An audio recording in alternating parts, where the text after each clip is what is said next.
അയോധ്യ രാമക്ഷേത്രവുമായി ബന്ധപ്പെട്ട പ്രാണപ്രതിഷ്ഠാ ചടങ്ങിൽ പങ്കെടുക്കുന്നതിൽ ഹൈന്ദവാചാര്യന്മാർക്കിടയിലും ഭിന്നത. ചടങ്ങിൽ പങ്കെടുക്കില്ലെന്ന് പുരി ഗോവർദ്ധന മഠാധിപതി ശങ്കരാചാര്യ നിശ്ചലാനന്ദ സരസ്വതി അറിയിച്ചതിന് പിന്നാലെ ചടങ്ങിനെതിരെ കൂടുതൽ ഹൈന്ദവ പുരോഹിതർ രംഗത്തു വന്നു. ചടങ്ങ് സനാതനധർമ്മത്തിനെതിരാണെന്ന് പറഞ്ഞ് വിട്ടുനിൽക്കാനാണ് ശങ്കരാചാര്യന്മാരുടെ തീരുമാനം. 4000 പുരോഹിതന്മാർക്കാണ് രാമജന്മഭൂമി ക്ഷേത്ര ട്രസ്റ്റിന്റെ ക്ഷണമുള്ളത്. ചടങ്ങിൽ നിന്ന് വിട്ടുനിൽക്കുമെന്ന് ഉത്തരാഖണ്ഡ് ജ്യോതിഷി പീഠിലെ ശങ്കരാചാര്യ സ്വാമി അവിമുക്തേശ്വരാനന്ദ സരസ്വതി ഇന്നലെ വ്യക്തമാക്കിയിട്ടുണ്ട്. നിലവിൽ നടക്കുന്ന ചടങ്ങ് ശാസ്ത്രവിധിക്ക് വിപരീതമാണെന്ന് ചൂണ്ടിക്കാട്ടിയാണ് തീരുമാനം. രാമക്ഷേത്രത്തിന്റെ നിർമ്മാണം കഴിയും മുമ്പേ പ്രാണപ്രതിഷ്ഠാ ചടങ്ങ് നടത്തുന്നത് ശാസ്ത്രവിധികൾക്കെതിരാണെന്നാണ് സ്വാമിയുടെ വാദം. ഹൈന്ദവ വിശ്വാസത്തിന്റെ കൽപ്പനകളുടെ ആദ്യ ലംഘനമാണിത്. ഹൈന്ദവ വിശ്വാസത്തിന്റെ രീതികൾ അനുസരിക്കുക എന്നതാണ് ശങ്കരാചാര്യന്മാരുടെ കടമ. അയോധ്യ രാമക്ഷേത്ര പ്രാണപ്രതിഷ്ഠാ ചടങ്ങിൽ അത് ലംഘിക്കപ്പെടുകയാണ്. അതുകൊണ്ട് 4 ശങ്കരാചാര്യരും ചടങ്ങിൽ പങ്കെടുക്കില്ലെന്ന് അവിമുക്തേശ്വരാനന്ദ മാധ്യമങ്ങളോട് പറഞ്ഞതായി ടെലിഗ്രാഫ് റിപ്പോർട്ട് ചെയ്തു. चारों शंकराचार्य वहां पर नहीं जा रहे हैं. कारण क्या है, क्यों नहीं जा रहे हैं? किसी राग द्वेष के कारण नहीं, बल्कि शंकराचार्यों का ये दायित्व है कि वो शास्त्र विधि का पालन करें और करवाएं. अब वहां पर शास्त्र विधि की उपेक्षा हो रही है. सबसे पहली उपेक्षा क्या है कि मंदिर अभी पूरा बना नहीं और प्रतिष्ठा की जा रही है. 1949 ഡിസംബർ 22 അർദ്ധരാത്രി പെട്ടെന്ന് രാമദേവന്റെ വിഗ്രഹം പ്രതിഷ്ഠിച്ചത് അന്ന് നിലനിന്നിരുന്ന സാഹചര്യം കണക്കിലെടുത്താണ്. അത് വ്യക്തമായി അറിയാവുന്നതുകൊണ്ട് ശങ്കരാചാര്യന്മാരാരും അതിനെ എതിർത്തില്ല. 1992 ബാബറി മസ്ജിദ് തകർക്കുന്നത്.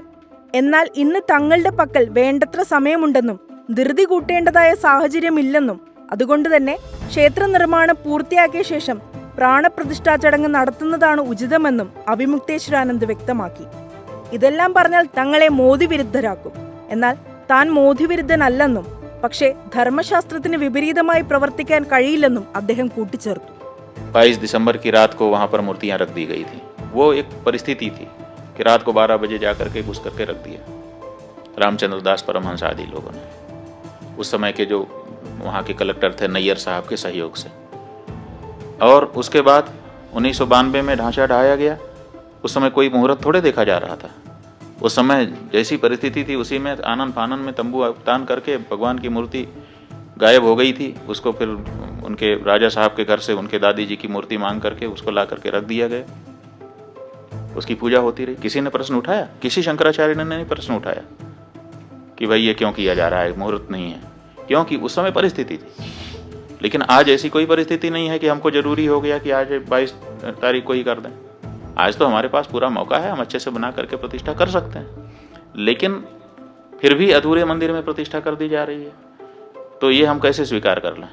2500 വർഷത്തോളമായി ഏറ്റവും ഉയർന്നു നിൽക്കുന്ന സ്ഥാനമാണ് 4 ശങ്കരാചാര്യന്മാരുടേതും. അതുകൊണ്ട് തന്നെ സനാതനധർമ്മം ലംഘിക്കുന്നവർക്കെതിരെ നിലപാടെടുക്കേണ്ട ഉത്തരവാദിത്തം അവർക്കുണ്ടെന്ന് അവിമുക്തേശ്വരാനന്ദ സ്വാമിയുടെ ശിഷ്യൻ സ്വാമി മുക്താനന്ദ് അറിയിച്ചു. മറ്റ് ശങ്കരാചാര്യന്മാർക്കും ചടങ്ങിൽ പങ്കെടുക്കാൻ താല്പര്യമില്ലെന്ന് അറിയിച്ചതായി അദ്ദേഹം വ്യക്തമാക്കി. രാമക്ഷേത്ര പ്രാണപ്രതിഷ്ഠാ ചടങ്ങിനായി തെരഞ്ഞെടുത്ത ദിവസത്തിന്റെ പേരിലും അതൃപ്തിയുണ്ട്. ജനുവരി 22 പ്രാണപ്രതിഷ്ഠാ ചടങ്ങ്. ശുഭകരമല്ലാത്ത പൗഷ് മാസത്തിലാണിത്. വേദഗ്രന്ഥങ്ങൾ പ്രകാരം പ്രതിഷ്ഠാ ചടങ്ങുകൾക്ക് ഈ മാസം ശുഭകരമല്ലെന്നാണ് ശങ്കരാചാര്യ ശ്രീ സ്വാമി സദാനന്ദ സരസ്വതി പറഞ്ഞതായി ദ വയർ റിപ്പോർട്ട് ചെയ്തത്. രാമനവമിയുടെ ദിവസം ചടങ്ങ് നടത്തുന്നതിനോടായിരുന്നു അദ്ദേഹത്തിന് താല്പര്യം. എന്നാൽ ഈ സമയമാകുമ്പോഴേക്കും തെരഞ്ഞെടുപ്പ് ചട്ടം നിലവിൽ വരുമെന്നതിനാൽ വിഷയത്തിൽ വേണ്ടത്ര മുതലെടുപ്പ് നടത്താൻ ബിജെപിക്ക് സാധിക്കില്ലെന്നും ബിജെപിക്ക് രാഷ്ട്രീയ ലക്ഷ്യങ്ങളാണെന്നും അദ്ദേഹം കുറ്റപ്പെടുത്തി. പ്രാണപ്രതിഷ്ഠാ ചടങ്ങുമായി ബന്ധപ്പെട്ട് ശൃംഗേരി ശാരദാപീഠത്തിലെ സ്വാമി ഭാരതീ കൃഷ്ണ തീർത്ഥയ്ക്ക് അതൃപ്തിയുണ്ടെന്ന് വാർത്തകൾ വന്നിരുന്നെങ്കിൽ ഇത് തള്ളുകയാണ് ശൃംഗേരി മഠം അധികൃതർ.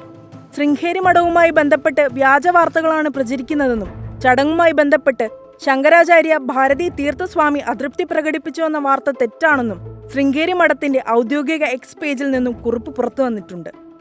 5 നൂറ്റാണ്ടുകൾ നീണ്ട പരിശ്രമത്തിനൊടുവിൽ ഏറെ സന്തോഷം നൽകിക്കൊണ്ടാണ് പ്രാണപ്രതിഷ്ഠാ ചടങ്ങ് നടക്കുന്നതെന്ന് കുറിപ്പിൽ ശൃംഗേരി മഠം വ്യക്തമാക്കി. ശൃംഗേരി മഠവുമായി ബന്ധപ്പെട്ട വ്യാജ പ്രചാരണങ്ങൾ ഭക്തർ വിശ്വസിക്കരുതെന്നും ശൃംഗേരി മഠം അറിയിച്ചു. പ്രാണപ്രതിഷ്ഠാ ചടങ്ങിൽ പങ്കെടുക്കുന്നതിനെക്കുറിച്ച് ശൃംഗേരി ശാരദാപീഠത്തിലെ സ്വാമി ഭാരതീ കൃഷ്ണ തീർത്ഥയും സ്വാമി സദാനന്ദ സരസ്വതിയും ഇതുവരെ പ്രതികരിക്കാൻ തയ്യാറായിട്ടില്ല.